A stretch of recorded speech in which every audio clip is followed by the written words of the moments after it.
This is my Module 3 presentation of Emerald City Hospital. My name is Jalita Torres. Let's get into it. So for starters, let's go over a little bit of overview as far as what the incident entails. So the incident did occur at Emerald City Hospital, which is located in Emerald City, Pennsylvania. The incident involves a physician, Dr. Gulch, who ordered the floor nurse to administer a large dose of a cocktail medication that involved morphine, Valium, and potassium chloride.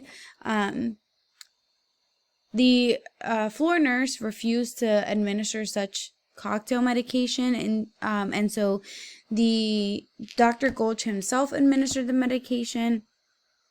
It's not quite clear per the documentation who administered the how the medication was administered to the patient. However, Mrs. Good was the patient who received the cocktail medicine, and she was a 70-year-old woman who had a prognosis of lung cancer that spread to her spine, liver, and brain, and at this point was seeking comfort care.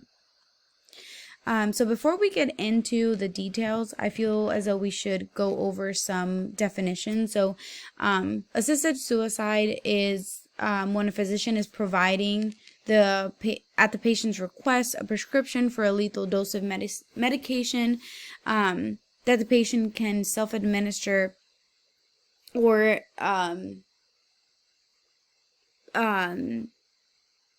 that the patient can self-administer with the intent of committing suicide. So it's basically a physician getting everything ready, giving the patient a sort of medication or a high dose of a medication that could potentially cause harm to the extent of murder or death. What is murder? So murder occurs when one human being unlawfully kills another human being. So it's essentially one person taking someone else's life. The difference between physician-assisted suicide and murder is that in physician-assisted suicide, the patient wants to die. That's the ultimate goal. That's all they are seeking. And in order for them to do that in physician-assisted suicide, the physician or the doctor provides all the necessary tools for the patient to digest or administer themselves. So in a sense, the physician is clean or clear of any culpable findings because they're not actually doing or going through with the suicide. They're not killing the patient. The patient is deciding whether or not they want to do it, and so they'll do it. Versus murder, a patient does not want to die, and a patient is actually not seen as a patient, more so they're seen as a victim in the case that they do die because of murder. And that's, someone else, like I said earlier, taking someone else's life. In the case of Dr. Gulch and Mrs. Good, was it a physician-assistant murder? I do not believe it was a physician-assistant murder because in Pennsylvania, the hospital, Emerald City Hospital, is actually located in Emerald City, Pennsylvania, where it is actually illegal to commit physician-assistant murder. No one, including physicians or any medical professional, is authorized to condone a patient that wants to end their life. So that takes us into the next question of, was it murder? I actually do think it was a form of murder. I don't think it was necessarily murder there's different branches. But I do believe that ultimately it was murder. Because although in order to establish whether it was murder or not, there has to be an intent or it has to be predetermined. And that doesn't necessarily apply right to Dr. Gulch. However, I do think that he was aware of how great of a doses or how big and dangerous of a dosage he was administering. I think that he should have seen the fact that the floor nurse refused to administer the medication herself as a sign, and kind of take it back and have him reflect whether or not it was an appropriate dosing or not.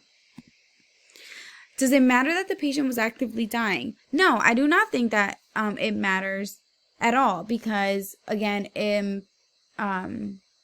it's illegal in the state of Pennsylvania for physician assistant murder. So regardless of, like, this is one of those instances that, like, regardless of the patient's actively status, like, there's nothing, the law still stands.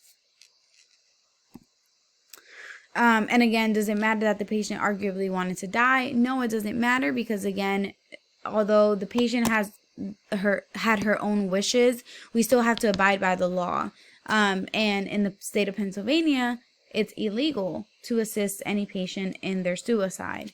And I do think that sometimes patients say that they want something only because of their current situation. So, like, for instance, Mrs. Good, like, she probably was in a lot of pain. She probably felt short of breath all the time. She couldn't walk. She couldn't really move, that kind of thing. Maybe that was all due, maybe those could have been some of her symptoms due to the cancer that she had. But if she had that same cancer and maybe, like, her shortness of breath wasn't as bad, or she was still able to move around, like, would she still have that same thought of wanting to die, right? So those are the types of things that I think of. Like, this is her current decision only because of, like, her state of mind right now. Like, pain can lead you to have an altered mental status. Did Dr.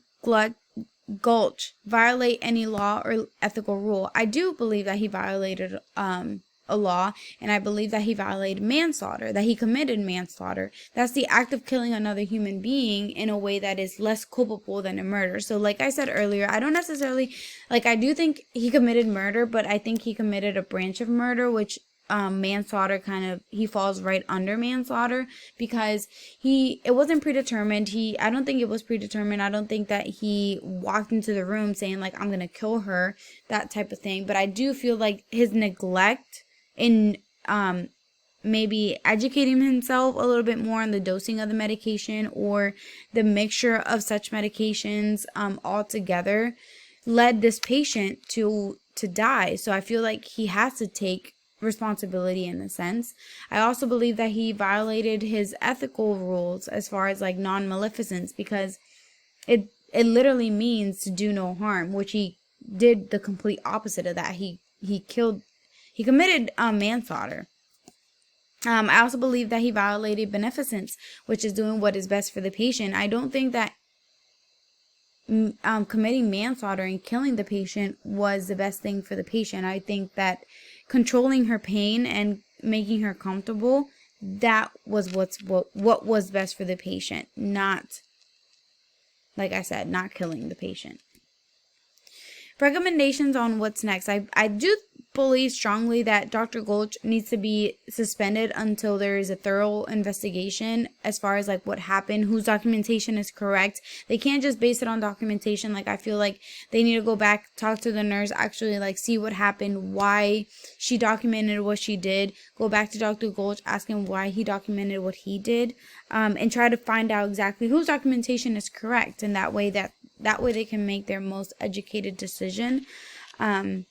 And I do think that if he's found to have murdered Mrs. Good or, committed manslaughter, then I feel like he should be suspended or potentially terminated. But I don't know, I don't know as far as, like, the policies, like, how that goes. But I do feel like at least he needs to be suspended until he goes in front of the board of medical directors for what he did, and the board of medical directors can make a decision as far as, like, if he is eligible to continue to practice medicine or if they're going to take his license because of his actions. And then maybe at that time, like, things can be, like, reassessed. But for now, I do feel like he should be suspended altogether until, it might be weeks, it might be months until a decision is made.